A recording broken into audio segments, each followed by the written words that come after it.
emergency. Welcome back to That Wee Wee Show, a podcast where we watch and discuss episodes of ABC's show 911. I'm Ellen. I'm Alice. And I'm Bex.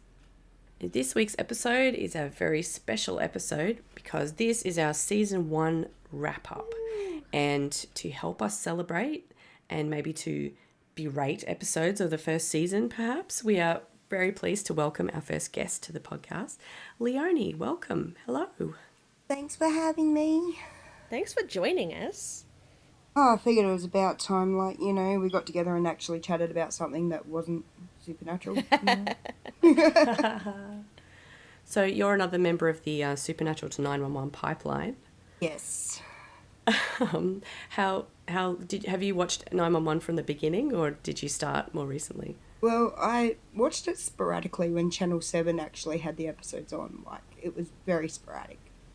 And then I'm like, nah, I gave up because, it was just so out of order when they were airing it and stuff. So I'm like, nah.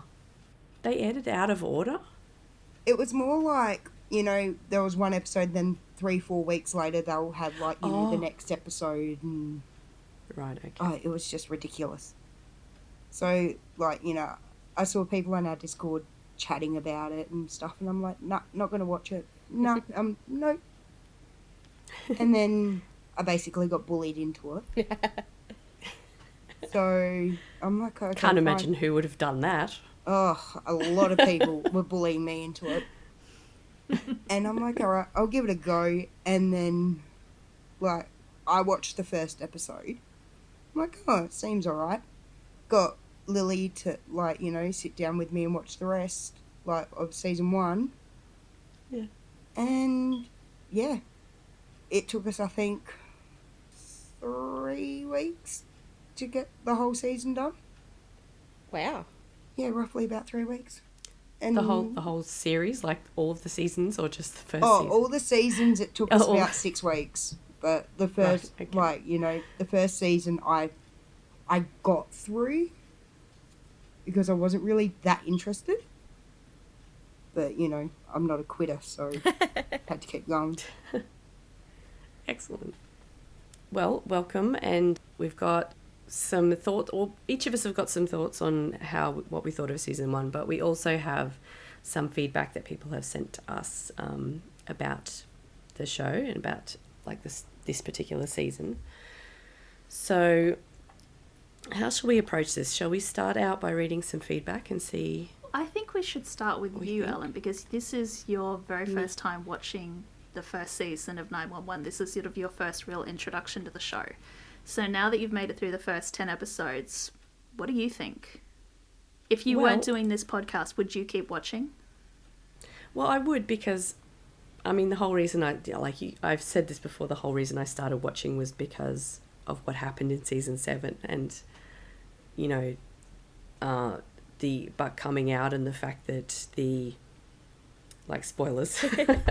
I feel like that's unavoidable at the moment. Everyone knows about that. But as we said in the first couple of episodes, we'd been burned by possible relationships sort of being threatened to be happening and then nothing coming of that, with the supernatural in particular.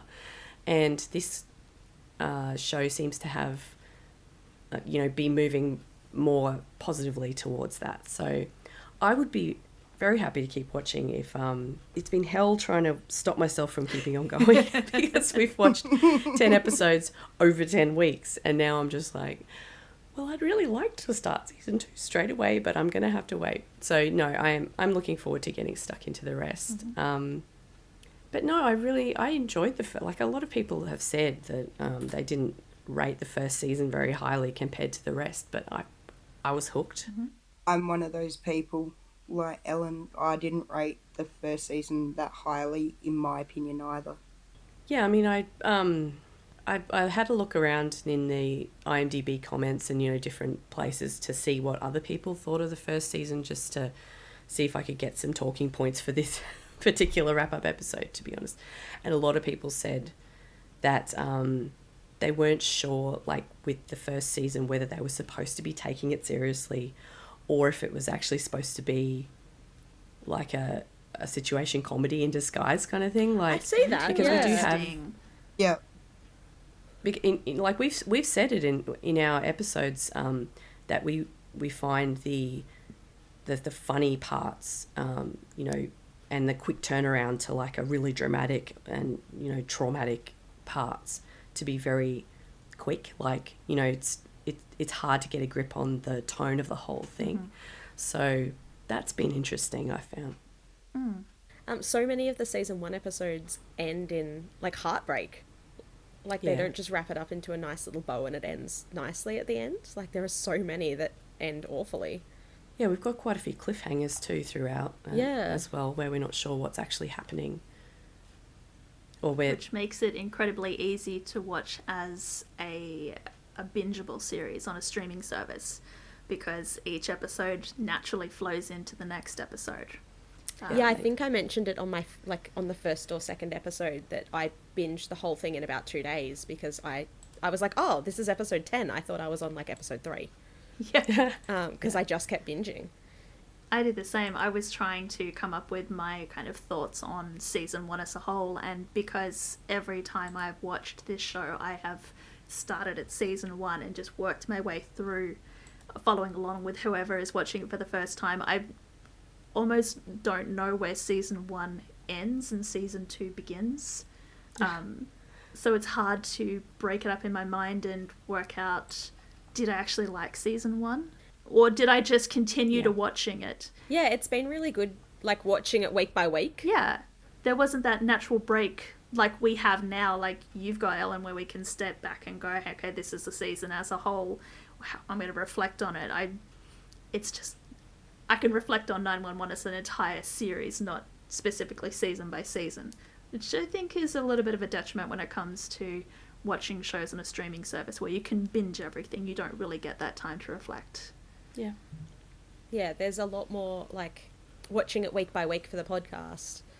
There were episodes where I was like, wow, if someone had asked me what I thought about that episode originally, like Karma's a Bitch, I would have been like, yeah, it was fine. And then watching it, just that episode, and then having to stop, I was like, oh my God, I hate this episode. Yeah, I did think that too. As when I watch it on a surface level, it's quite entertaining. Like, but yeah, as we've looked more closely into it, you can see that things are like, so It starts to fall apart. like the emergencies themselves are really kind of out there. But when you actually do speaking to some real life first responders, they do go to some pretty crazy calls now and then. So these things that aren't that far out there. I mean, obviously the plane crash one, maybe that's a bit extreme. Like we don't often have that sort of thing happening. Yeah. But But they still happen.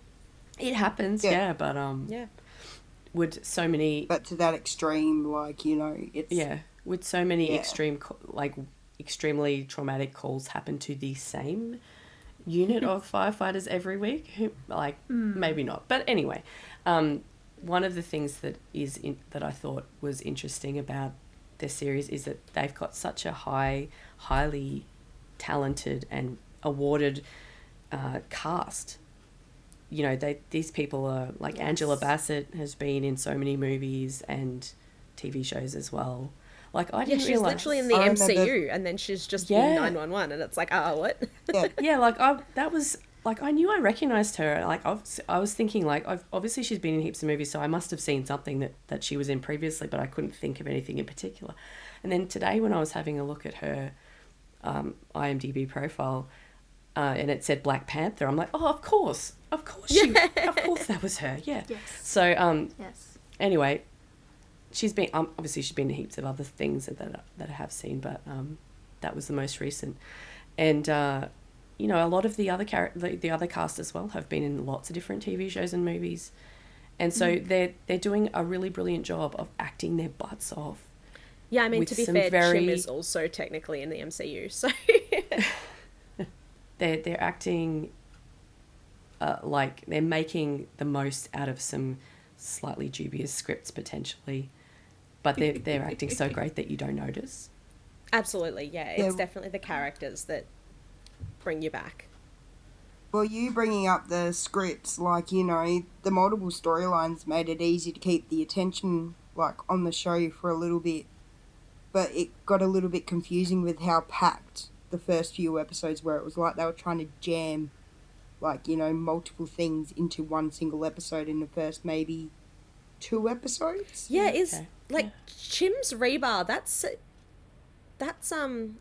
episode 2, right? Chim's Rebar? Yeah. No, the rebar No, is number 3. 3. Number 3, yeah, there you go. So number 1's the pilot. Number 2 was the County Fair Spider-Man with the roller coaster. Right, yeah. Number 3 was the rebar. Rebar, yeah. So yeah, massive first 3 episodes. The rebar. Do we want to actually go into the rebar thing at all, or shall we? God.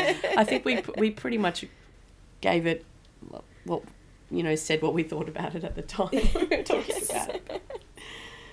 And this is Rebar is a thing of torture, man. this is technically the OG Rebar too, because it happened 2 years before Supernatural. Yeah, So this was 2018. Oh no! So, like someone got impaled by rebar in Buffy, like well before this, and they survived. yeah, so basically everyone So survives everyone getting impaled survives by it Rebar. except for Dean. Yeah. Yes. Well, spoilers for sorry. Supernatural ending, but It's been like, you know, 3.5 years or whatever. I think we're allowed. yeah, almost 4 years now. It's crazy. Oh my god, really?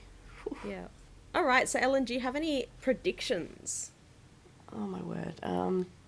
So now that Abby's gone, we know that we're getting at least one new character coming in. Yeah. Yes.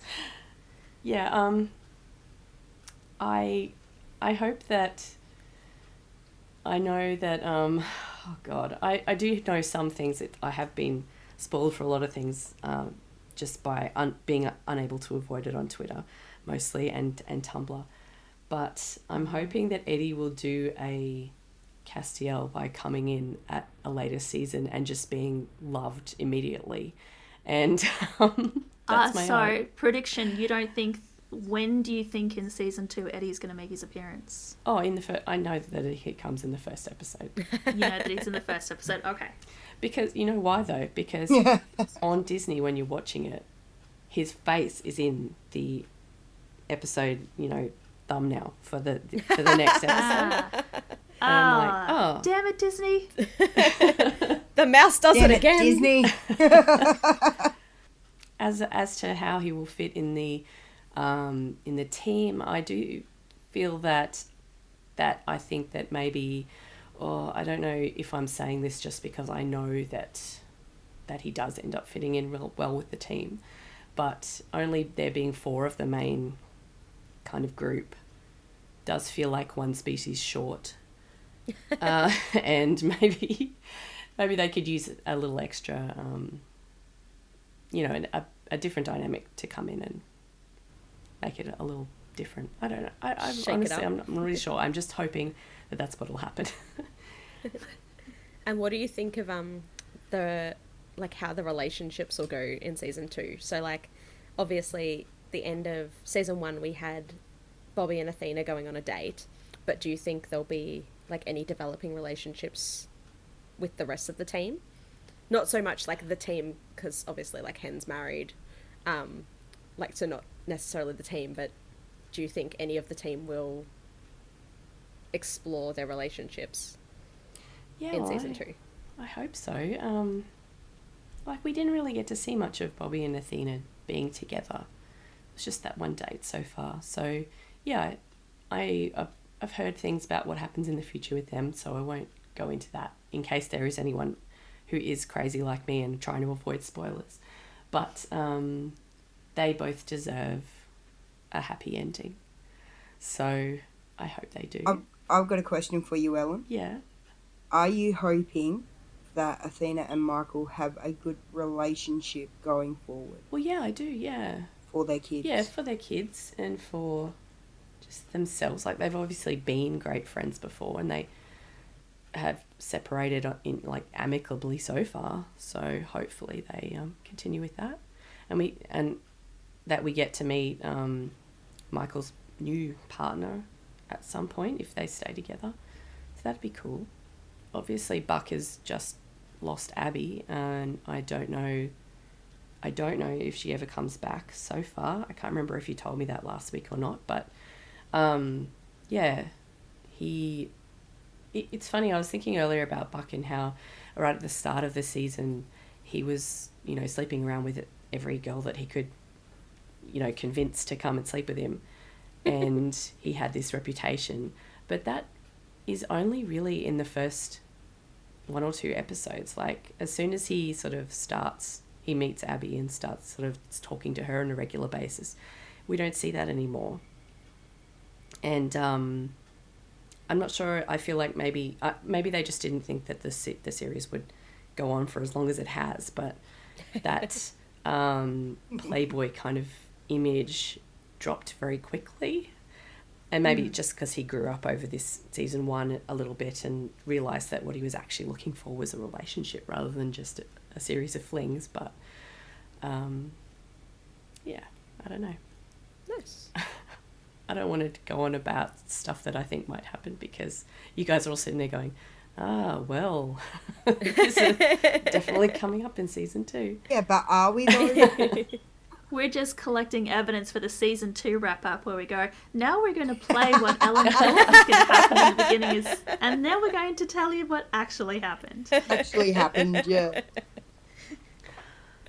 Honestly, I'm excited to meet Eddie and see what's happening next.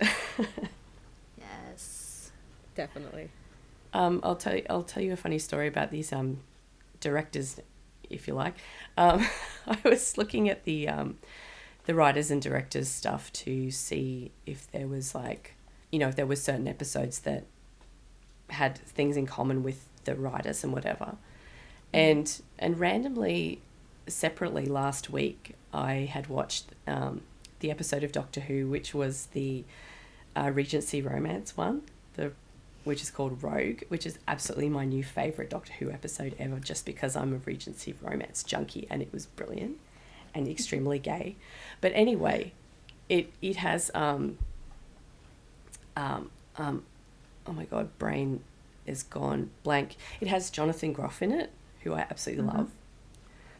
Mostly because my daughter watched Frozen like every single day, multiple times for some months, Yep. maybe years, some time ago, and I just fell in love with Christoph, and now I love Jonathan Groff. But anyway, he was in there, and then I was looking at what else he had done on one of the websites, and I clicked through to Glee, and I didn't even know that he was in Glee. Yes, he was. Oh, he was amazing in Glee. I didn't watch Glee. I watched some of it, but I didn't realise that he was in it. So Yeah, anyway, I then had I'm no looking idea at the Glee cast list and whatever, and then I looked at the showrunners, like the writers of it, and I'm like, hang on, one of the names on here is Brad Falchuk, and I'm like, hang on, that name rings a bell. And it turns out that he's one of the creators of 911 as well. Brian Murphy should also ring yeah. a bell too. Right, yeah.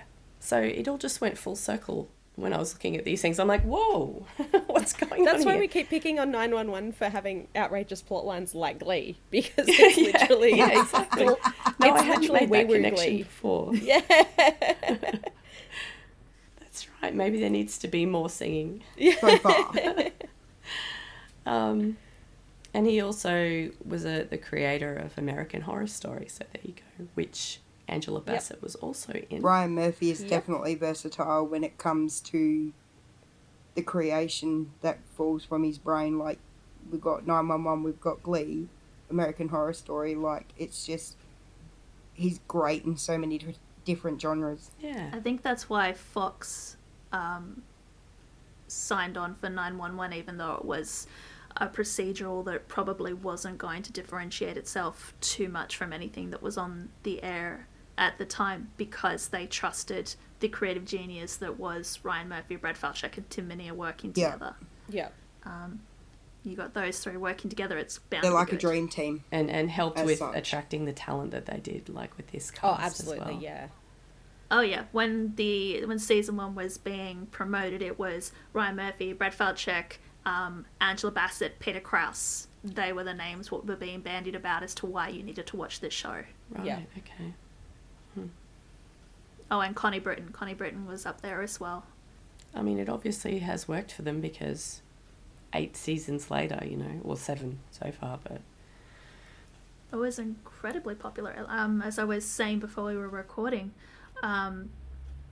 this was a mid-season replacement for Fox, so they only ordered 10 episodes for the first season. Within the first 2 episodes, 911 was rating higher than any show had in the previous year when you're taking into consideration all of the different ratings methods that they use. And by episode 3, Fox had already ordered a second season, which I think is a rather quick turnaround. Absolutely, it's crazy. Like, I don't know if that even happens anymore post-strike. Yeah. Yeah, usually they wait till the end of the season. I don't think I've watched anything on like free-to-air network television to know everything that I've watched that's new is on a streaming service. Same, actually, which is actually funny. Like, so I don't watch free-to-air. I've only got streaming services. I don't have an antenna.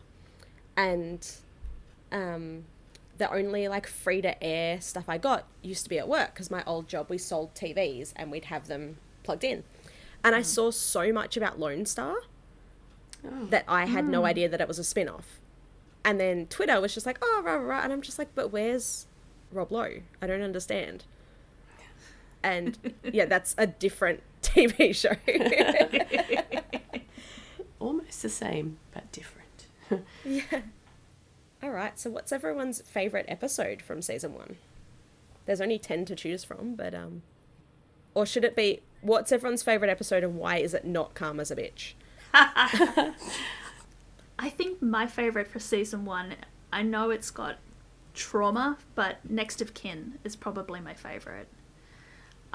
Just because I think that that's the episode where the 118 that I know and love from subsequent seasons sort of starts to solidify. That's when the found family kind of kicks in.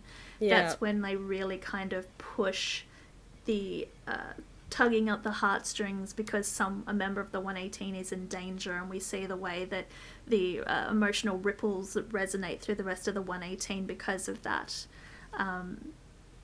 So I know it's a terrible episode because we've got rebar and chimneys in danger and all of that, but of the 10, that is my favourite for this season. Mm-hmm. Nice. I've got 2. I've got Point of Origin, where we find out about, Bobby's past. Mm-hmm. Yeah. And it actually makes Bobby a human in my eyes, because in the first 2 episodes he seemed to me he was quite robotic, like going through the motions of, yeah, okay, this is my job, this is what I'm doing, blah blah blah. And then when just you like actually, perfect fire captain. yeah, like he was just, it was too perfect. Yeah. And I'm like, okay, there's something about him like that kind of irked me in the beginning. But then you had episode 5 happen, and you're like, well, damn, okay, that boy's been through something. Like, absolutely, like that storyline actually broke me. I cried in that episode because it was so heartbreaking. Yeah. Which leads on to my second favourite episode, which was Heartbreaker. Because Yeah, that one's a close. That's a contender for me too. Oh, because the Psycho Looney, my goodness. She's amazing. She was awesome. She was brilliant. And, who would have thought super glue, man? Super glue.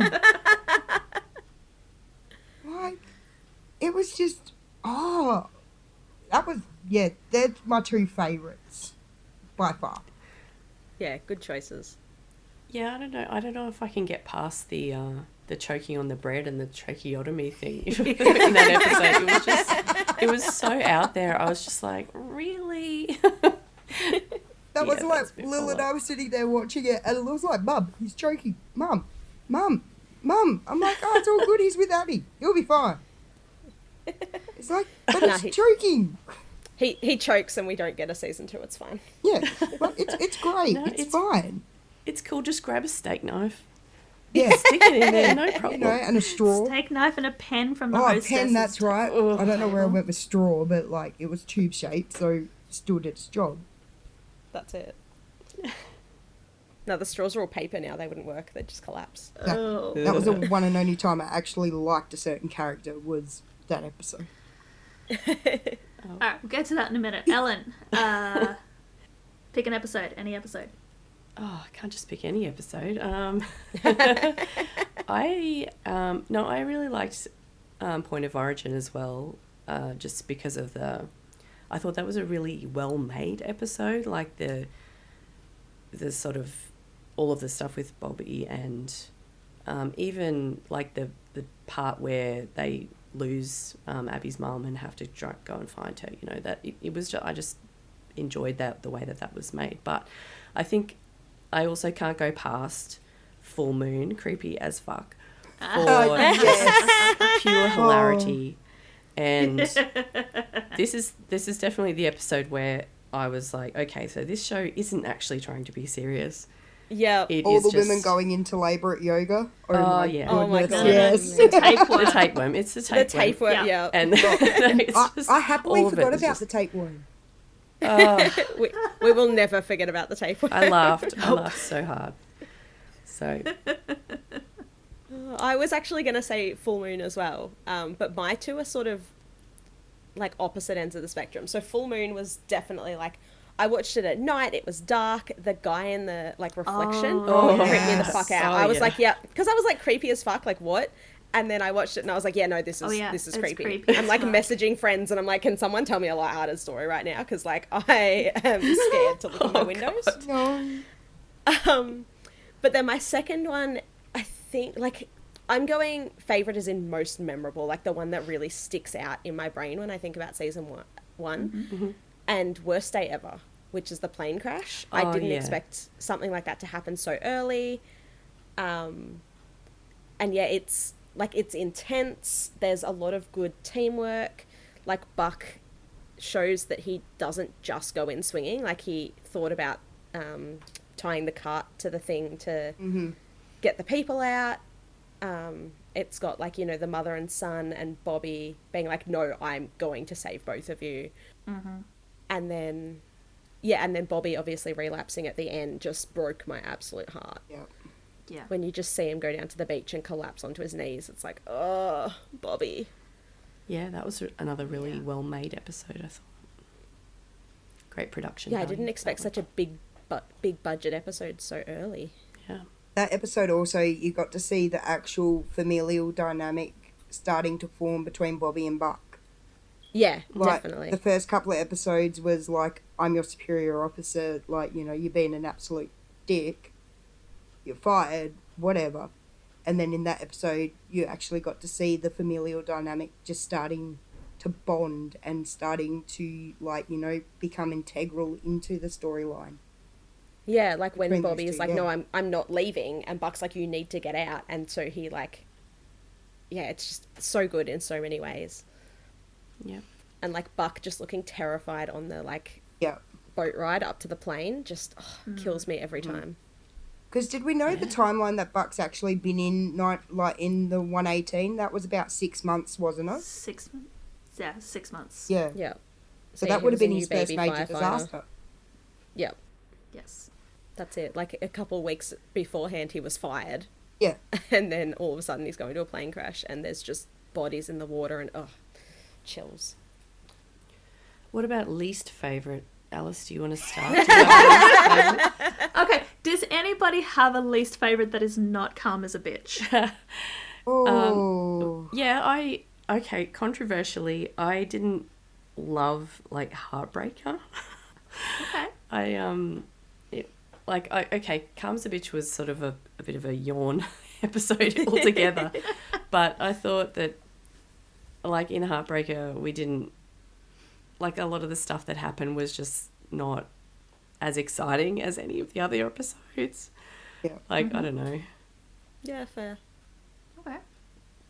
I'm going through the list trying to come up with one that's not calm as a bitch, but Yeah, well, it's just calm as a Trapped, bitch. besides Calm as a Bitch, Trapped was my second least favourite episode. I think it was just mainly because, yeah, the whole episode as one, you know, the dude falling asleep in a dumpster and then like, it just, I don't know, too much happened in that one episode. If they just chose, like, maybe 1 or 2 storylines, maybe it would have been better, but they just tried to jam it in there. And I'm just like, yeah, fair. Honestly, the thing that, like, saved Trapped for me was the Buck and Bobby relationship. Yeah, same. I was going to say the thing that saved it was Athena getting handcuffed to the bed. And that was the best part of that episode.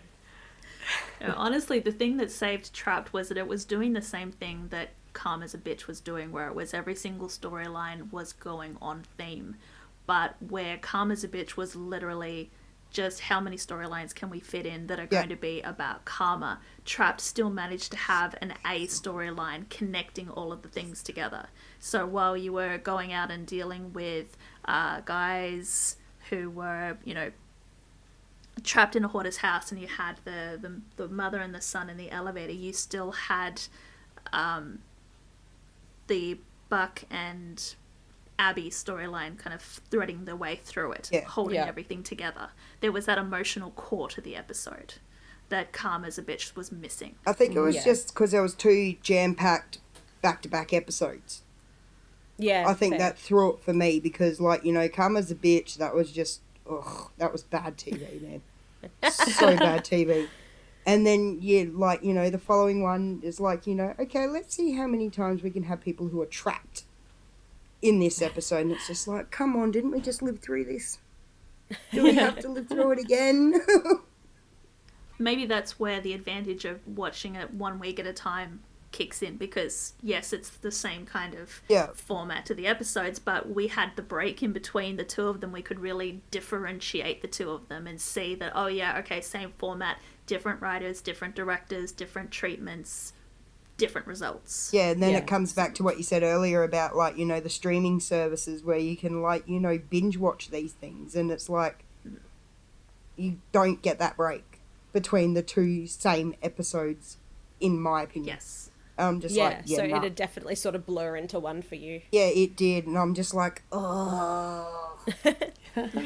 Honestly, when we, like, first started, like, back when we first started the podcast, Bex and I kind of made a joke about how, like, there are a lot of episodes where they stick to one theme, but I think Calm as a Bitch and Trapped are the only 2 that really do it in this season. Episode 10 does, though. Whole New You.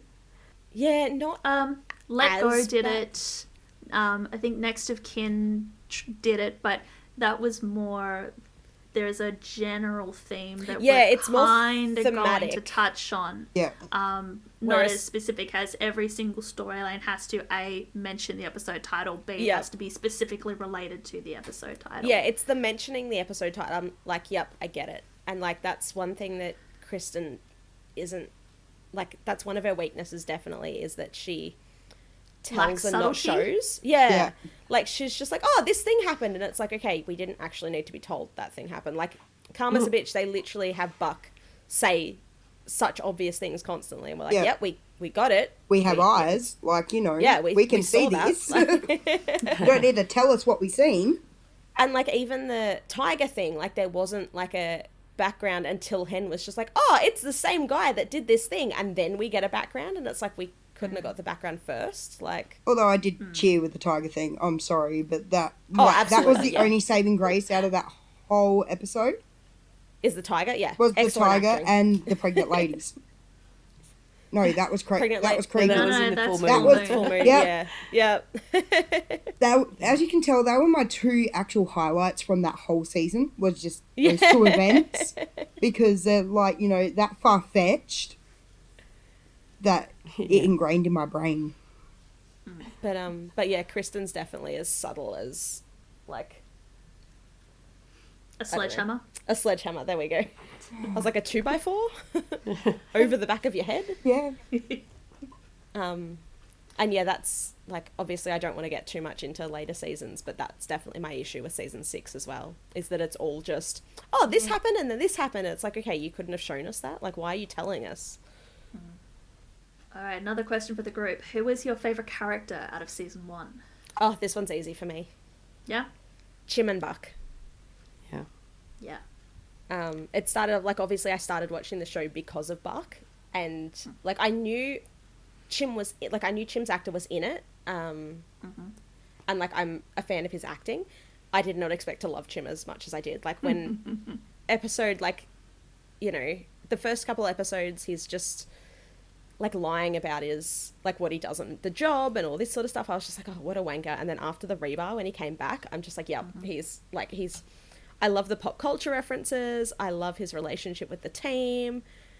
And then, yeah, like, they stay my favourites. So definitely Buck and Chim. Okay. Very good. How about you, Bex? Ellen, favourite character? Oh, I was going to throw it back to you. My favourite. So I also love Chim, but I also found that I really loved Hen. And even after she broke my heart with the whole cheating on Karen thing, I still thought she was great. I forgave her as Karen did. And I'm hoping that those two will get their act together. Like, you said that in one of the episodes that they do stay together for like the rest of the season of the whole show, so that makes me happy. But I love that she is so, you know, caring, and, you know, also can have a good laugh and make a joke at the other's expense when it calls for it. And I don't know, I thought she was great. Bex? Actually, I think Leonie should go next. Bex is putting this off. I'm still trying to think, like, because none of them actually really stuck out as my favourite in the first season. But if I had to choose, it'll be between Hen and Athena. Not Abby, Leonie?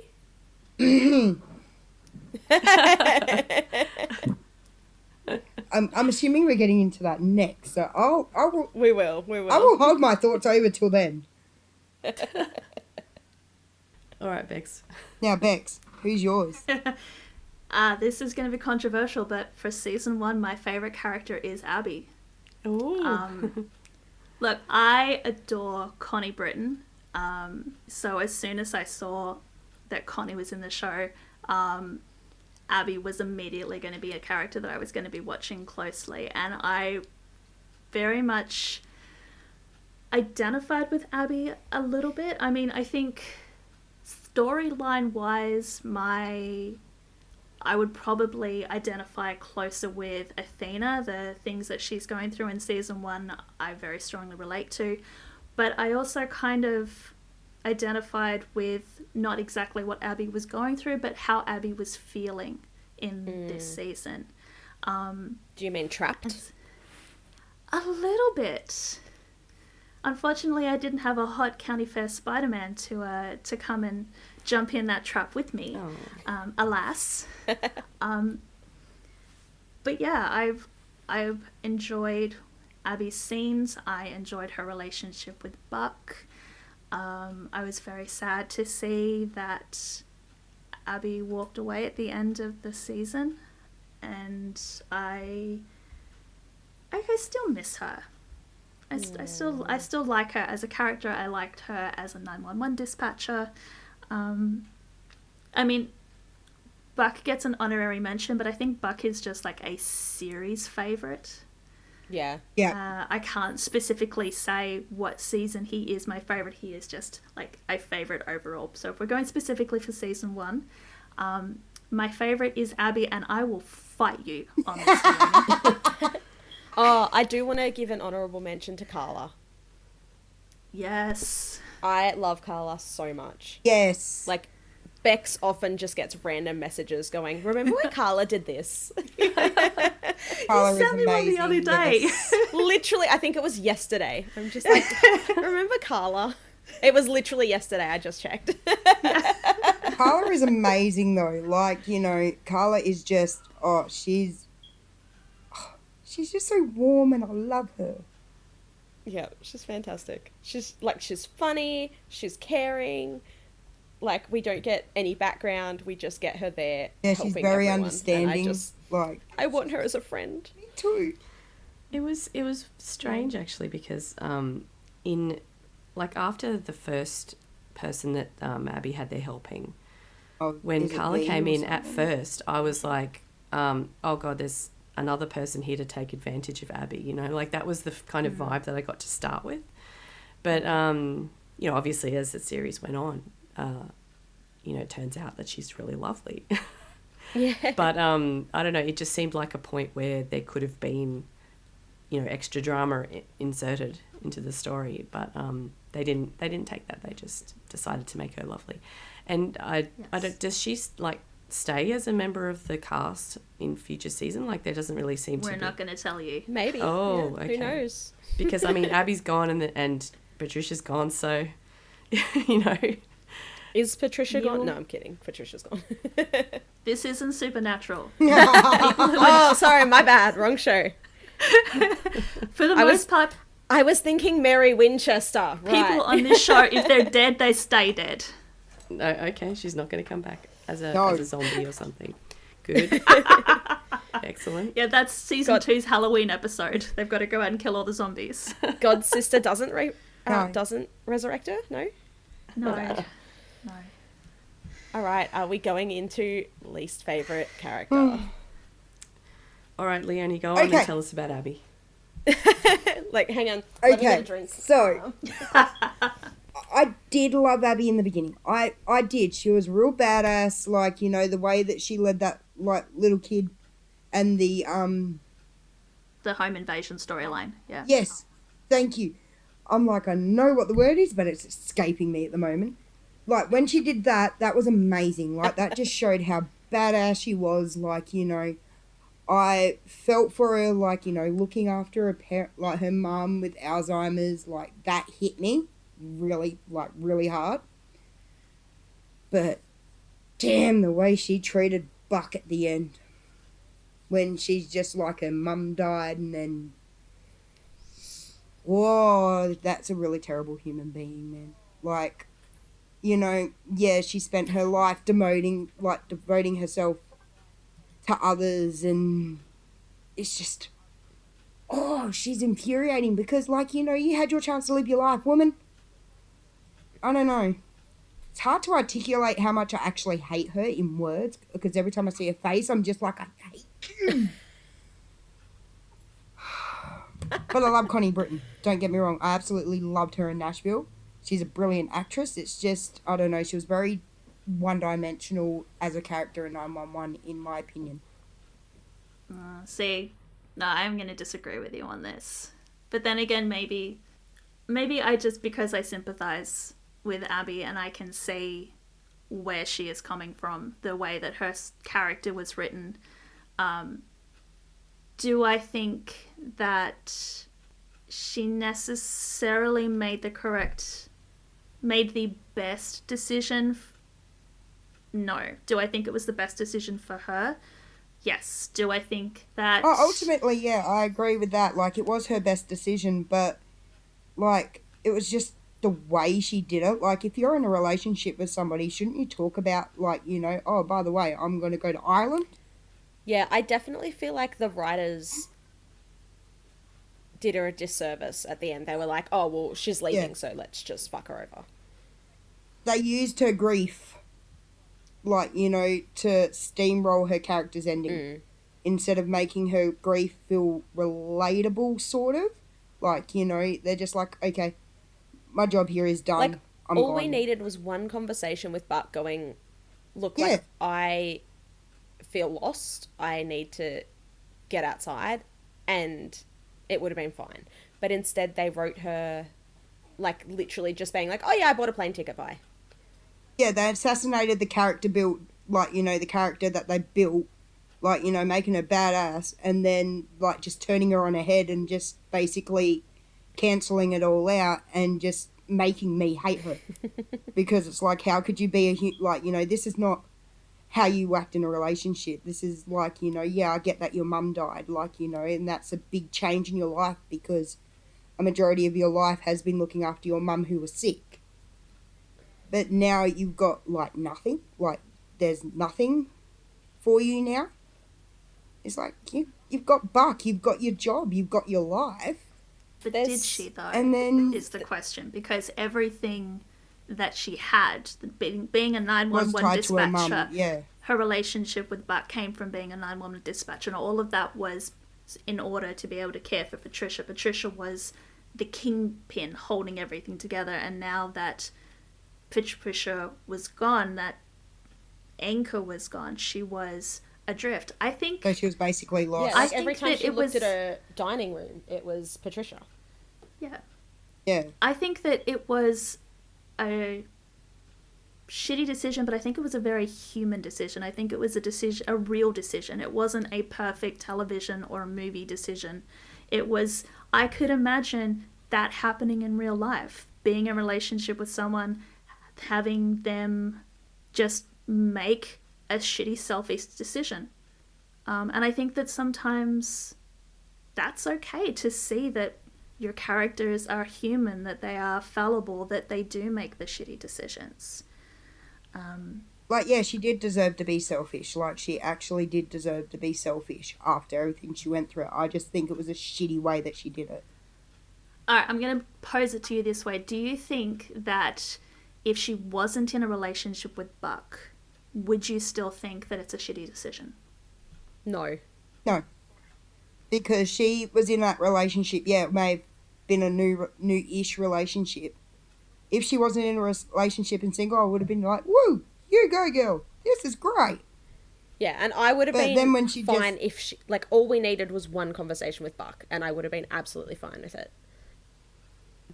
So Leonie and Bex had a big rant about Abby, and then Lil, who originally was just like, no, I'm not feeling up to it, was sitting in the background, and she's like, Acknowledging. okay, I have thoughts, and so now Lil's going to do a special guest pop in to agree with Bex, basically.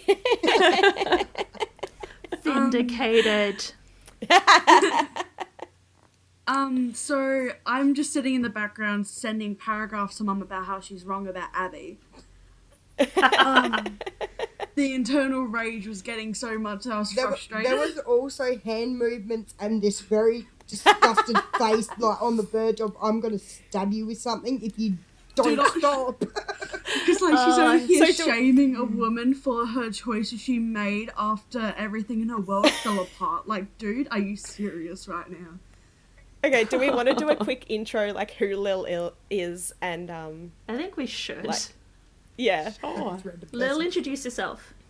I am Lily. I am the daughter of this woman here, Leonie, and I've been dragged into multiple fandoms against my will. That pretty much sums it up. I am deep into character analysis whenever I watch a show, movie, etc. So I argue a lot with Mother based on opinions and analysis of characters' actions a lot. So Facts, man. Facts. well, welcome. So the reasons Mother is wrong. Dot points. Dot points. Not even dot points. Paragraphs.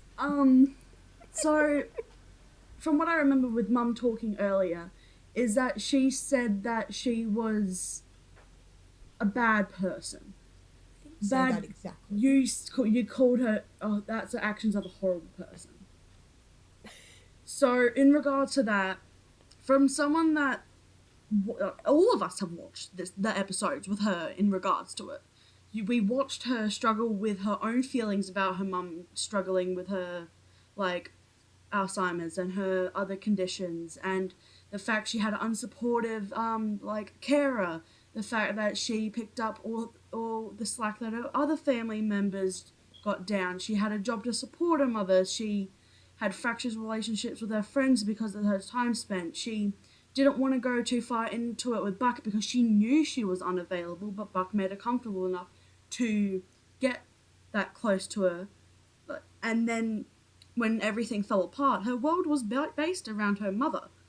Everything around her was based on the fact she cared for her mum. So it's like a house of cards, and someone just pulled the bottom card out, and now she needs to be able to build that card house on her own, and she doesn't know how to communicate those feelings to Buck because she didn't know how to. She hasn't been shown how to.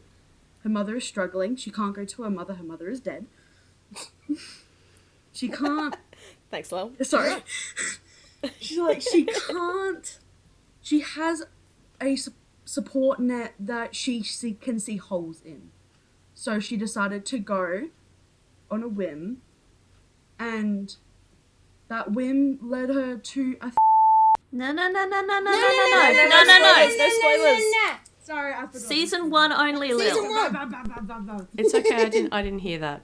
I apologize. I forgot. No, we do season 2. When It season led 2? her to discover her own journey later, outside of what we can see. We don't know what's happening in her life. All we see is Buck struggling. So I see why Mum gets upset, because all she sees is her leave, and then everyone left behind.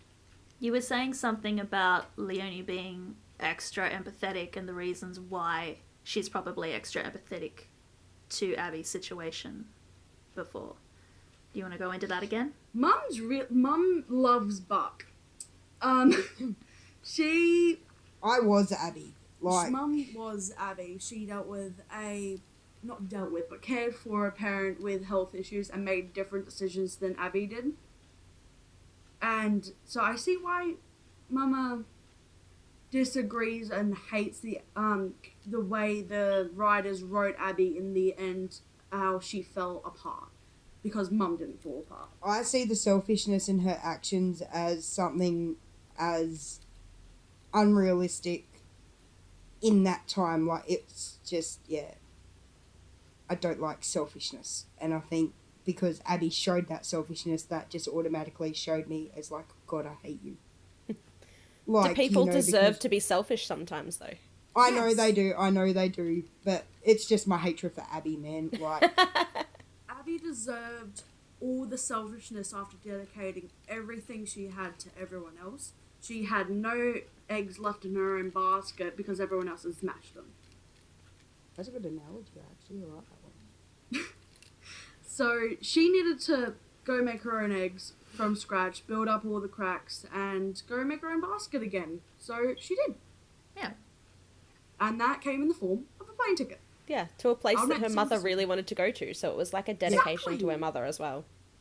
She wanted to do what her mum always wanted to do and be like, okay, I have nothing holding me here other than the bonds I'd made because of my mother in times when I needed support, but now I need to make my own support. So she was basically what you're saying, what I'm surmising from just like, that last little section. She was using Buck as a distraction. She was using Buck as a distraction. Yeah. That is a negative trait, yes, but does not make her a bad person. Everyone has done something in their own lives. Even Buck used sex and other women to, Fill a deal hole. with feelings. Yeah, fill a Yeah. hole, literally. Really? So to speak. Look, if you get up to semantics with a exotic animal collection person after she's getting strangled out by a boa constrictor, I think you have some issues of your own. I forgot about that. Okay, that's bad.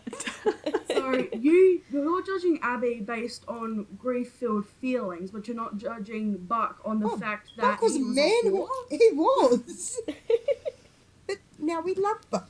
Yeah, and why don't we now love Abby for getting her shit together?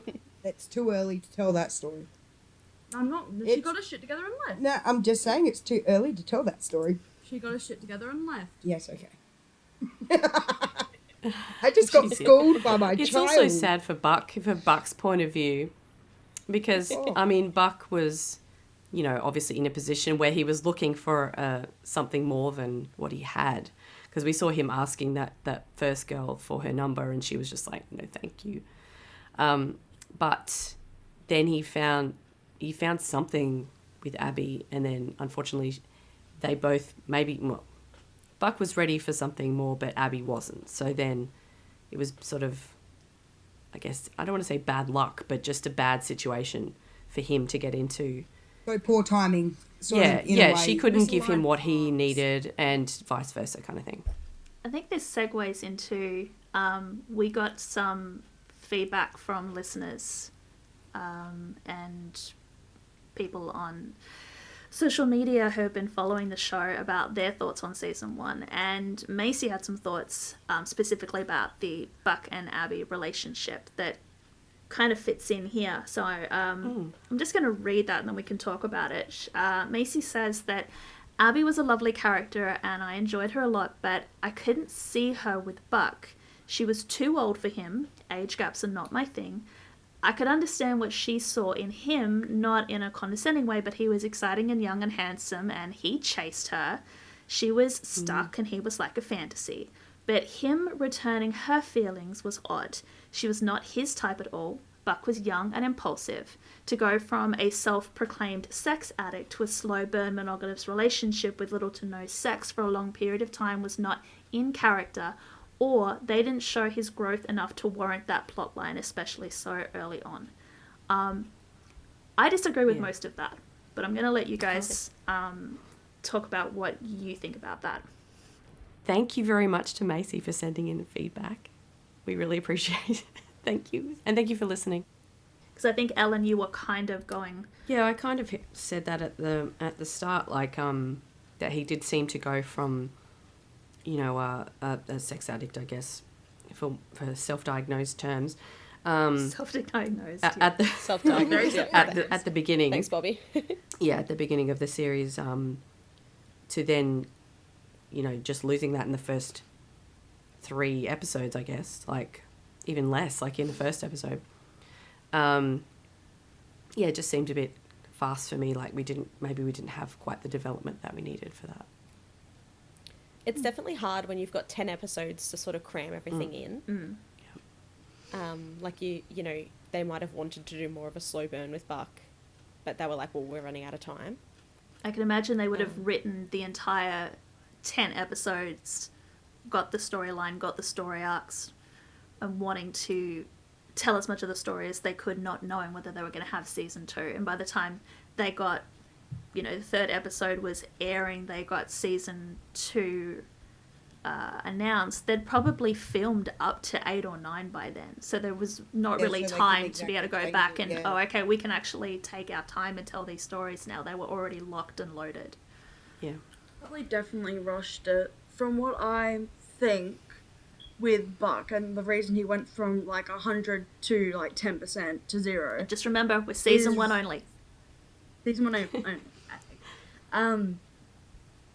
I think he was desperate for a connection no matter where he got it, and let's be honest, for a lot of those quick little things he was doing early in the season, he was looking for all that warmth, and then like asking for that girl's number. He was desperate for something more, and the second he got an opportunity for something maturer, he went straight for it and 100% dedicated to it. Buck has a tendency to 100% dedicate himself to things. Yeah, okay. Yeah, he, like, Buck was shown, even in the pilot, he goes from 0 to 100 straight away. Yes. So maybe he wasn't a sex I addict agree at all. with- He was just, you know, on the hunt for something I think more. it's difficult looking back on these episodes, having seen the rest of the series, having seen Buck's origin story, knowing where he's coming from. Yeah. Right? Yeah.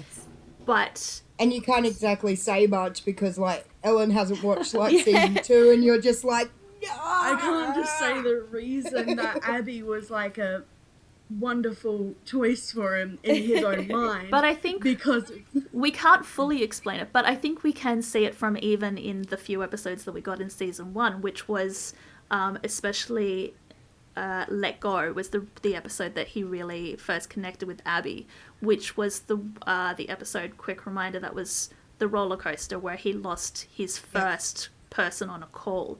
And Abby was the only person who actually saw that Buck was in pain. Everybody else was brushing him off, calling him a hero. Even his therapist, his trauma therapist, was hooking up with him because she saw him on the news and then followed him on Facebook. But the only person who wanted to talk to Buck, who wanted to make sure Buck was okay, was Abby. So that's why he dove headfirst into a relationship with her, because unlike everybody else that he'd ever had any kind of relationship with i.e. sex with, Abby wanted Buck for Buck. Abby was interested in Buck for him as a person, not just his body, not just his looks. And that's it. Like, he's young and pretty, and but she was the first person who didn't care about that. She didn't care how young he was. She didn't care how pretty he was. She didn't care how cool his job was. She just cared about Evan. And I think she was the first person in a really long time for him that had ever actually just cared about Evan. And that's why that relationship makes sense for me, from both Abby falling for Buck and Buck falling for Abby. Mm-hmm. Honestly, I believe the same. He saw someone that saw him as him and not as the, firefighter playboy. And he was like, oh, so there's genuine care and affection here. I need this. I'm going to 100% throw myself at this wall and hope I stick. Yeah. They both got something out of that relationship. They were both very different people at the beginning of the relationship than they were at the end of the relationship, and I think they were both better people at the end of it. We got Buck 2.0 coming out of that relationship, and we got Abby moving into the direction of being a whole person again, or at least wanting to be a whole person again. Yeah. So that poor woman was in pieces. Like, she had given so many pieces of herself to other people, and honestly, Buck and, oh no, her name, Abby. Buck and Abby helped each other grow in the time they needed to grow. Yeah, sometimes you meet people and you are in a relationship with someone, like, whether it's romantic or not, sometimes people are who you need at the time and not who you need forever. yeah, Exactly. Like, Buck. And, like, yes, it'll hurt when it leaves, but yeah, like, a lot of people are just like, oh, if you get in a relationship, it should be forever. And that's not always how it works, and that shouldn't be always how it works. Especially when those two are at different stages of their life. They were happy together in the time they had, and they were that crutch they needed to grow. But Abby was at a time in her life where she had to rediscover herself, and Buck was just beginning to discover himself and figure out who he was. Yeah. And those are two completely different situations to be in and in a relationship. So it wasn't going to work out. She was always going to leave. And he was always going to be there waiting by the door like a puppy. Yeah. Not to be rude. He's a massive golden retriever. Oh, He's a massive. He's Golden retriever energy, man. Like, hands down. Golden retriever energy. does anybody else have any other characters that they didn't like from season 1? Yeah, my least favourite was actually Hen from season 1. I really liked her at the start, and then the whole affair storyline. Yes. that made me so mad. Like, it took me so long to forgive her. And by I the still end of haven't. season 1, I definitely did not forgive her. No. You weren't the only one. Macy has also commented in her feedback that she did not enjoy the storyline that Hen got in season 1, and it really made her dislike Hen, and it's taken her a long time to forgive Hen for the actions in that storyline. Like, I do appreciate that they're not just showing, like, oh, look, we have a queer romance. It's just stitched in for the diversity. They're going to be perfect. Like, look at them go. I appreciate that. I absolutely appreciate the storytelling. But as a character, I did not like Hen, and she definitely, like, needs to grow from season 1. Don't want to comment too much, but yeah, season 1 Hen, I was not a fan of. Agreed. I really, like, Hen, I had a disagreement mentally with her actions, but I really did not like Chimney's fiance/girlfriend. I'm not sure if they Tatiana. actually... Oh, yeah, Tatiana, yeah. Oh, yeah, she's Fucking Tatiana. Who in their right mind can be that dodgy of a human being? So immature and so one-dimensional, not because of the writers, but because of her own She personality. was a first responder, like She was an Chase addict to yeah, adrenaline. she loved the adrenaline, like secondhand adrenaline, and I hated how Chimney basically lied to her about all the calls. I get why he did it though. He was desperate for Oh her yeah, I love. get why I did it too, and that's why I sort of didn't like Chimney until, like, Reba. He just seemed pretty desperate to me. Yeah, in the post beginning. Rebar Like, Chimney is yeah. definitely Yeah. better. Post than Rebar, maybe. Yeah, I was going to say, are you saying that the What's rebar rebar? fixed him? Yeah, I think we mentioned that. Literally, Yes, the Rebar definitely 'Cause, like, fixed him. That's pretty brutal, like, treatment. But, I guess if it works. Yeah, 0 out of 10 recommend. But DIY lobotomy. Yeah, Yeah. DIY lobotomy. At least it didn't ruin his motor skills by any chance. Or his pretty face. That man's That's been it. through a lot in that season. I personally didn't like I personally didn't like Karen in the beginning. Karen. Karen frustrated me Yeah. because, but Really? until like the hen stuff, with the cheating, but affair cheating. Was it an affair? Because it seems it was a one night thing, Still wasn't counts it? as an affair. It kind of... There's And an it- 'cause there's emotional dragged emotional on as well. that went beyond that one night. Yeah, Yeah. that's what I was thinking. Yeah. She forgave Hen too quickly. I feel like she never forgave Hen that season. No, like she moved back in, but I don't think she was... Yeah. She No, forgave She Hen. came back at the You end can of see it. she's still Yeah. betrayed. Yeah. But like when I saw her the first episode, was it episode 1 she Oh showed no, up we or didn't episode get 2? Karen until Wasn't it like the Full the moon? actual cheating? No. Yeah. We got her when Hen had to go to the prison to later. meet her, and then you can see that Karen's really so that was earlier. about it. It was the previous. Yeah, I episode, didn't right? like when I first Yeah, the watched previous it, first watch through. Yeah. I was like, oh my god, Ken, like Karen is Ken. That's a Hen man. and Ken. She's just Ken. Jesus.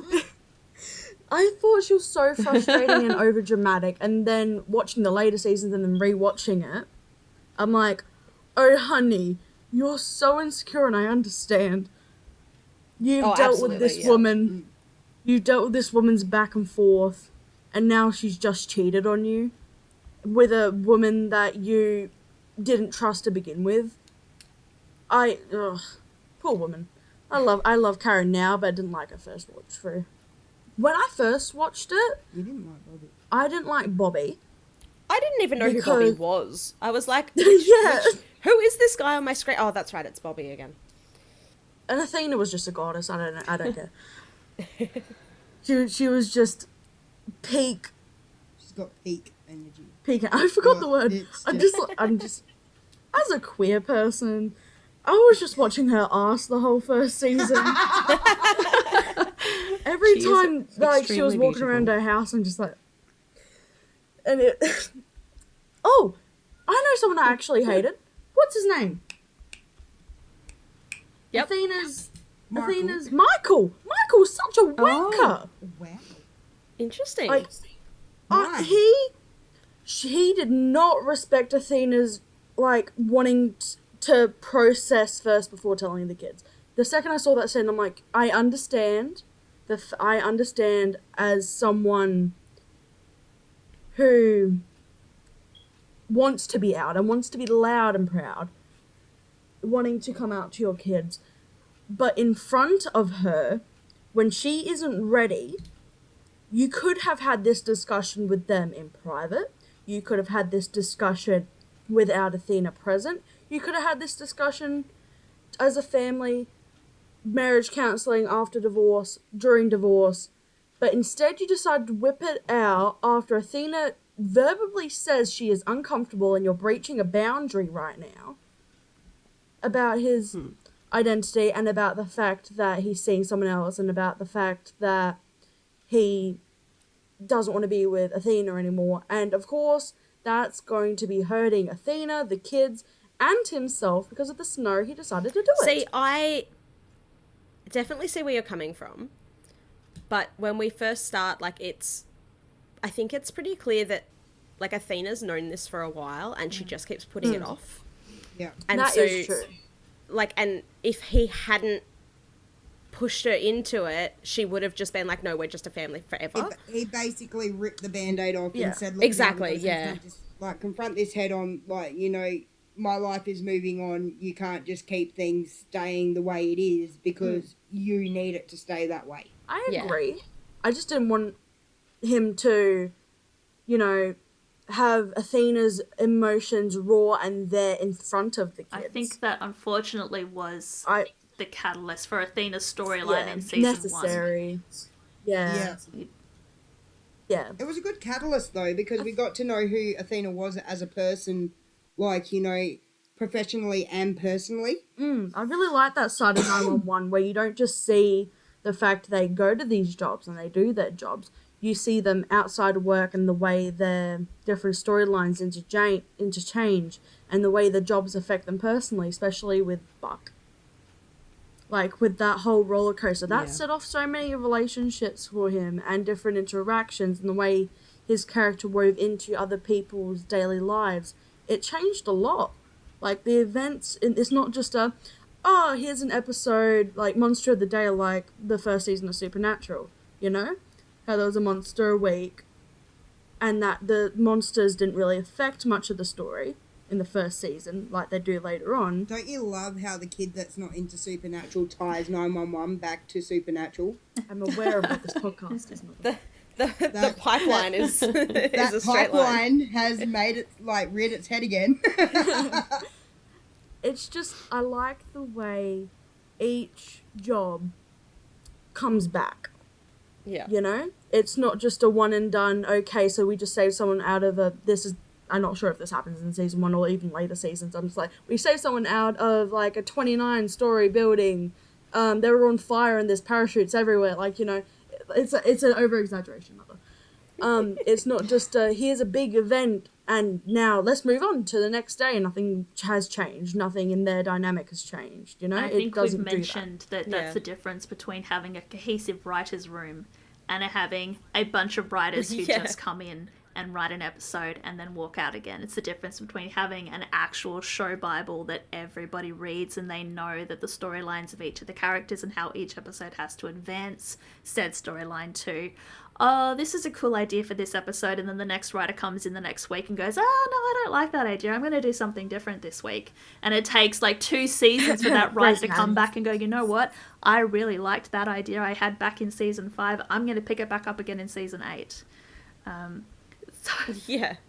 Grey's Anatomy is a huge issue with that in the later seasons. Which again is probably the difference between Shonda Rhimes writing every single episode and knowing in her head all of the arcs, all of the storylines she wants to tell, and not having a cohesive writer's room. Well, thank you for having me. It is my bedtime, and I am an old person. I need to go take my happy day meds and my sleepy meds and go for sleepy time. Thanks for popping on, Lil. Good night, then. No worries. I'm happy to share my very loud vocal opinions and a lot of emotionally charged thoughts, and now I can go.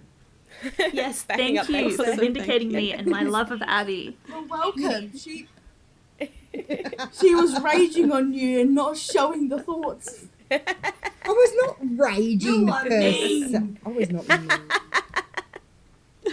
I could have said a lot worse, but I didn't.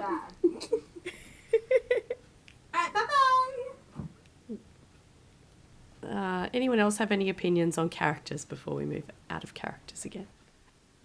I was going to say that, and I may like be excommunicated for this, but I didn't always get on with Athena. You know what? I'm going to agree with you a little bit there. Yeah, I have very mixed feelings on Athena. Like, some of the time she was great. She was like badass and like just as fiery and whatever as we would hope for her to be. Other times I thought she just went ahead and used her power to overpower other people and like just jump straight in without really thinking about it. Like when she arrests the teenager, for example. Yeah, after Yeah. May's overdose. It's been interesting watching this Yes. season critically and not just sitting back and watching it for pleasure, because the first couple of times that I watched it, I would have said that Athena was one of my favourite characters. But this time I'm starting to really pay attention to what she is doing and her motivations for why she's doing it. I still think Angela Bassett is doing an amazing job with the character. Oh, absolutely. Love Angela Bassett. Yep. Not a fan of I am her. starting to disagree with the way that they are portraying Athena and the decisions that she's making more and more, and I'm sort of starting to see the flaws in this woman that I originally thought was such a great character, and it's a little bit disheartening to realize that this woman that I had up this pedestal, like, oh my god, Athena Grant, this goddess of the LAPD, is she's not. She's just a human. just a human. Flaws. Yep. She's a human being. And she's going through a lot in this first season. Like, she's, you know, obviously in a bad place for quite a lot of it. There's a lot of events happening around her that she's not in control of. So she takes that out on, Everybody. you know, the perps. Yeah. But, I don't know. She's just such a beautiful woman that you just forgive her. It still blows my mind that she is 60 years old. I in this know, season. right? It's insane. Yeah. Yes. That woman looks good. Yeah. All right. What else did we have on our list to talk about? Not on the list, but I will throw it open. What was your favourite emergency of season 1? Your favourite call out for the God. 118? Ooh, that's a good one. Ooh. I'll kick it off. 7 seasons in, and it's still my favourite. Buck doing the manoeuvre. Yep. Yeah. Yes. That's my favourite call out. The guy standing on the balcony threatening to jump. I don't think he is actually going to jump. He just wants to make his girlfriend and think Bobby that he's tells going the to, so she'll story. give him back. Oh, the Bobby's telling the story's so story. Yeah. Buck lowers himself down, and then on the cue, he just swings out and kicks this guy into the balcony. That is my favourite of season 1 it's of most of the show. yeah, it's is Buck so doing the good. manoeuvre. All right, you can spoil me for this, but do they ever do the maneuver again? No. They even named it and Yeah, everything. I wish they did, and I wish they'd let Chim do it once. He can't do it, but Oh, I wish I he'd do know. it. I mean, yeah, see, that's the other thing I love about the maneuver. It becomes such a big thing that when Chimney is in a coma, Buck is telling him, you can do the maneuver if you just wake up, and yet nobody ever does the maneuver again. I just Yeah. love Oh. Hen being like, don't let him do the maneuver. Don't. He can't do the maneuver. That's a shame. I thought that for the drama of it, I just loved the whole airplane crash thing. Yes. Like, I didn't love it because I am mortally terrified of airplane crashes in general, and in fact, going on a plane makes me very nervous. But I really enjoyed that episode in terms of not just the actual emergency itself and how they handled it, but the production value of that episode is so good that it really takes you into the action and makes you terrified for everybody. Yes. So, yeah, I liked that. But in terms of like, comedy, I think those two guys with the tapeworm are Wow. just great. Just great. I laughed a lot. In terms of like, because the plane crash was definitely like my favorite tension wise. But in terms of like, one that horrified me was the motorcycle accident in the last episode. Oh, Yes. Yeah, Oh that's my brutal. goodness. And that sort of thing really happens. Like, The legs Yeah. on the motorbike are going to stick Because with it's something that happens too. that's part of the reason why, like, my husband rides a motorbike to work, and it is a significant anxiety factor for me. I mean, he's a very safe rider, but, well, so he tells me. I mean, I'm not there with him on the bike, but it is a worry because these accidents do happen like that. And the issue often it's not- isn't the rider. It's not No, cyclists. yeah. Yeah, it's the idiots Yeah. driving around them who do Yes. unpredictable things. Like when my Yeah, brother got it's- his motorcycle license and bought his first motorbike, I was like, cool, this is the link to the organ donation registry. Please make sure you filled it out. And yeah, he didn't really get it. And now that he's got his puppy, he's just like, oh my God, I'd die for this thing. And I'm like, yep. How do you think we feel with you? We raised you and then you went and get a motorcycle. You're exactly like a puppy. He is. Yeah, that was a nasty one. Leonie, did you have a favourite one? The plane, that sticks out to me as well, because I'm like you, I'm an absolute nervous flyer. Like, you know, I'd panic attack. It's amazing. But yeah, it has to be the snake thing. Oh, yeah. Like, not what they did to the snake. It was more to the fact of they're standing in the room. This poor woman's getting, like, you know, the absolute life crushed out of her. And they're just standing around, like, debating, okay, well, what are we going to do? We can give it a sedative. Do we kill the snake? Do we kill it? Do we sedate it? Like, what do we do? And it's just like, oh, okay, here we go. You guys are taking too long. Chop. Like, that whole dynamic in that episode, of just that scene, I'm just like, I would have just chopped its head off. My animal-loving daughter was absolutely mortified. But, you know, it's just, that one really stuck out to me because it's like, why are you even debating this? It's a human life over a snake. Yeah. Like, you know, you can get another snake, can't get another human. Maybe it's worth considering for half a second whether there's any way you can get the snake off, but not for like 2 whole minutes while you... It's like, okay, this person's about to pass out. Do something. Do your job. Yeah. But no, definitely the plane is like number one in my brain because, you know, that was their first big major thing. That they had to, like, you know, pull their resources and get shit done. And yeah, it was just, the production value, as you mentioned, was just amazing because, you know, you got to see a broader aspect of it. Like, you know, you got to see the boats going to the plane instead of it being like a green screen and stuff like that. It was amazing. Yeah. Do we know, is there any behind the scenes footage of any of these early episodes? Like, I know some TV shows have like YouTube channels with I haven't seen any. You know, extra feature type things. Do we have that for this? I think the only... Kenneth is on TikTok constantly doing behind the scenes stuff. Yeah, Kenneth posts a lot. I'm sure if we went back through his early social media, we would find a lot of behind the scenes.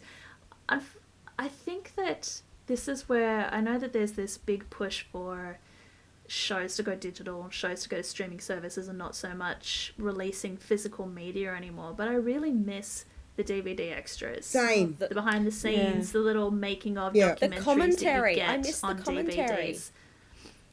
Yes. Yeah. The bloopers. So I really wish that they would release DVDs of 911 because I would hope that people had cameras going, doing behind the scenes stuff, not just for social media, that they could put together all of these little featurettes so that we could see the behind the scenes. And blooper reels. Like, you know, I miss the good old blooper reels. Yeah. Like, I love watching, like, you know, a scene of a show. You see the actual scene of the show, but then the blooper, like, you know, from that specific scene pops up in your head when you're watching it. Like, it could be a gut-wrenching scene. To bring it back to Supernatural for a second, like, you know, the Pearl scene. Yes. In Lebanon. Yeah.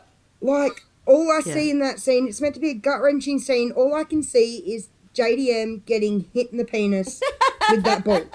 That's all I can see now when I see that scene.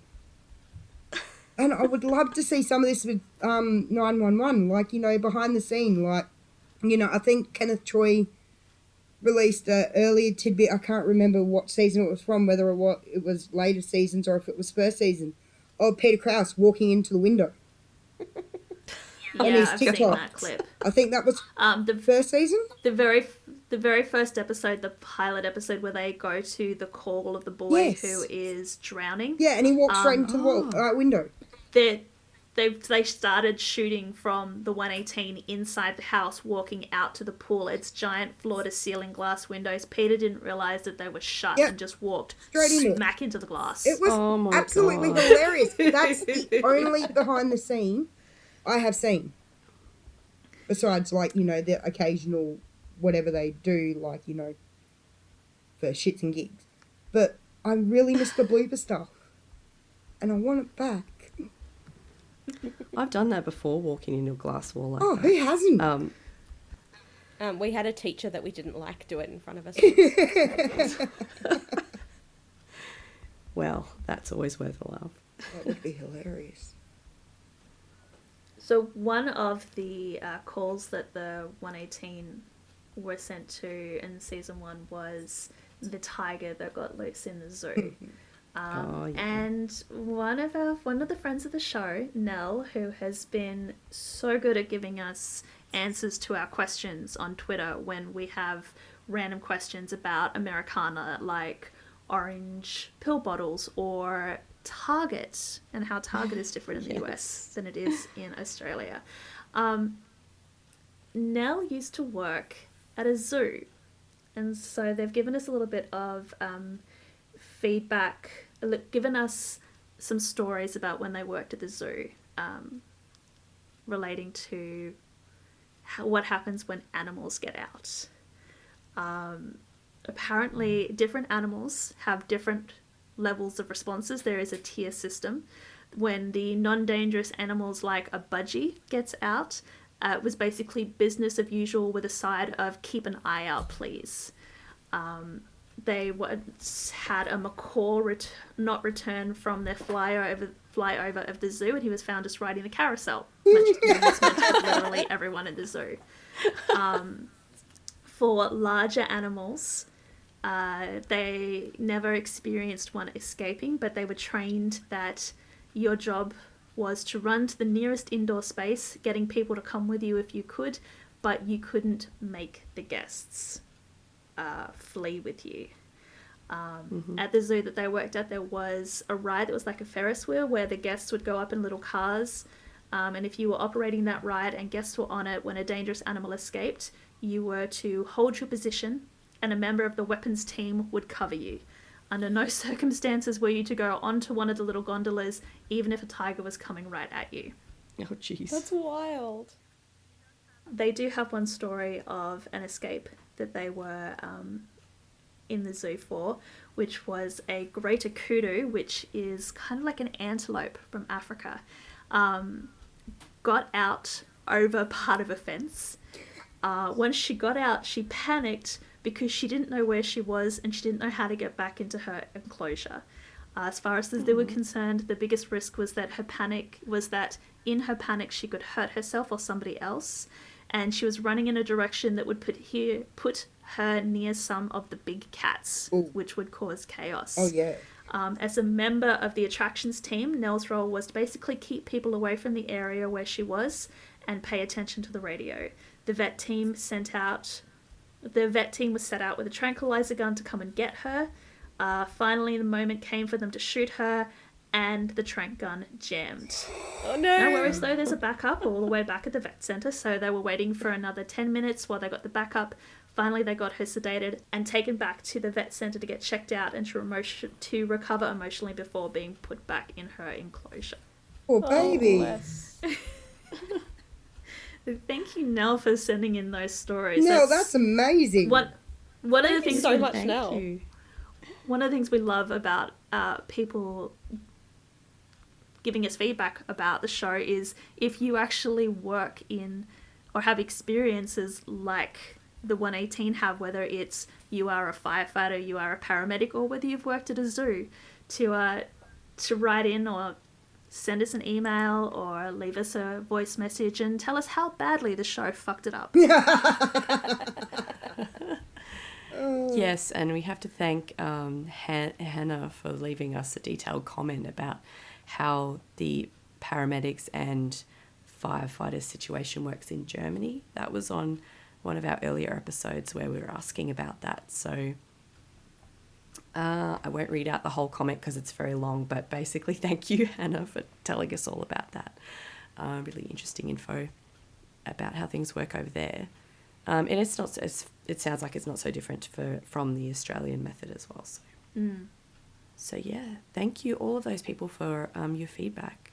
Really love hearing from you. I think Have we exhausted everything on the list now? Yeah. I think so. We've had a heated Abby debate.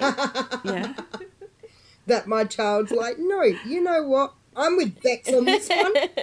It's like, no. That was great. There's just It was so good much to have you more I all could in. say, but I can't because, like, you know, it's only season You've one. been called out. You're just going to be digging yourself in deeper. And it's also only season one. Yes. So I can't Well, give. you'll just have to come back in a later season. And trust me, Lily is going to be backing me up all the way on the rest of the thoughts too. Of course. Of course. Well, interestingly, season 2, interestingly for me anyway, I was surprised to discover that season 2 has like 23 episodes, right? Yeah, It's it was a lot full longer. spread. Yeah. I think that they proved themselves in season 1 that the show was going to give Fox the numbers that they wanted. So they ordered. So because the show started in January, so that was mid-television season. So they only got half a season. Season 2, they were allowed to premiere at the beginning of the season and have a full run. Right. Which is usually, what, about September, isn't it? In America? Yeah. Yeah. Summer. October-ish. Usually hits around summer. Or about July. I Don't think it's will usually weird. start in the fall, like in October kind of time. I just think it's really, really weird, like, you know, coming from Australia and then you're like, oh yeah, premiering this fall. And I'm like, that's our spring. Yeah, you've got to like do the maths, and you're just and Halloween. trying to do the math, and you're like, huh? Okay. And also, they start promoting that stuff like now for fall, like even before now.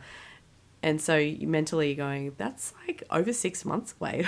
Why? It's like, why so far? it's a good build. Like, you know, watch this show. And I'm like, yeah, well, hurry up and premiere it so I can watch it.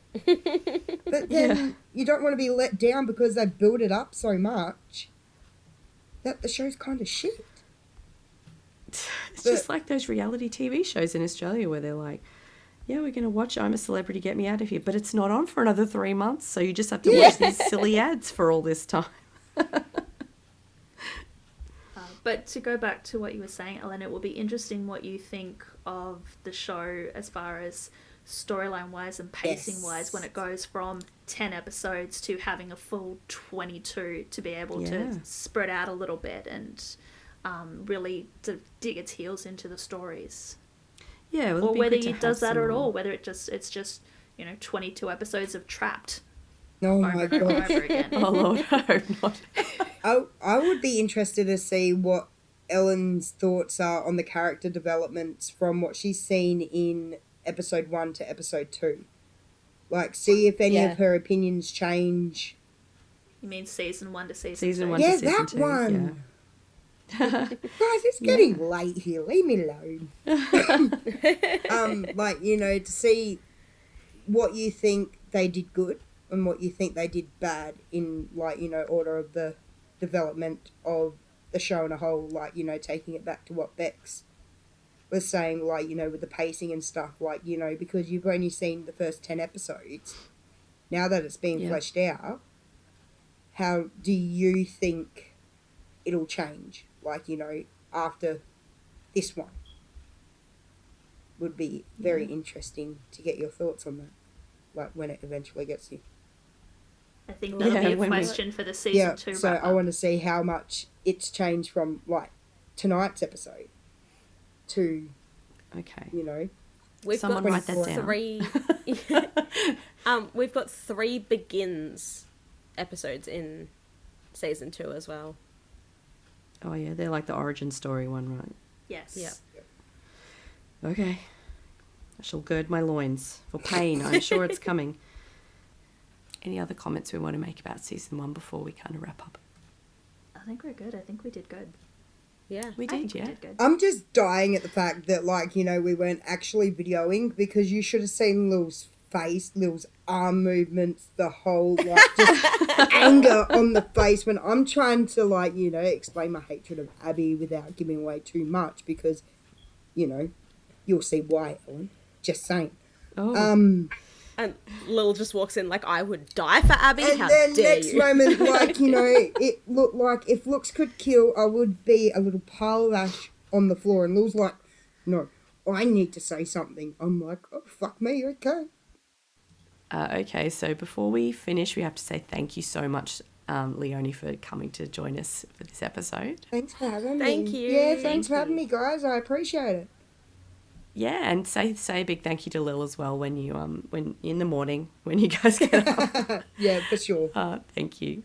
It was great to have you your extra insights into this stuff. So from here, we will head into episode 2, but first I think we have Season planned the drinking game that we've been promising for quite some time now. We're going to choose an episode. I'm not sure which one we are going to do yet, but we'll have to, if anyone's got any ideas on either prompts for a drinking game or an episode that might be a good one to do, then let us know. But we will do that. So that will be, we may end up having a bit of a break before we start season 2, just because my co-hosts are both going away over the next few weeks. Yes. But I promise by the time we get back to filming that I will have voice back again, because somehow I've managed to have a cold again. So yeah, that will be coming soon. Safe travels, you two. Can't wait to hear all about it. Yes. Especially Bex. I'm Yes. just going down to my Vicariously, parents. man. Vicariously. That's all I'm saying is vicariously. So as I think our first wrap-up episode has gone pretty well, and that's mostly due to the people who sent us feedback. Thank you so much to Nell and Macy, and also Hannah and Lucia, and all of the people who've been responding to us on Twitter, and the people who've been liking our TikTok posts and all that stuff. We have had a successful first season thanks to all of you. Thank you so much. And we are loving discussing this series so far, aren't we? We are. So Yes. we'll Absolutely. continue. And as always, you can find all of the ways to, all of our social media links and all of that on our website, thatwewisher.com, including transcripts for all of the episodes. Just a reminder that if you want to help us to get the word out there about the podcast, you can leave us a review or a rating on any of the ways that you listen to this podcast. So Spotify, Apple, whichever way. Anything that you can do to interact with the show will help us out. So thank you, everybody. Thanks for listening to this episode, and we'll catch you all next time. Bye. Bye. Bye.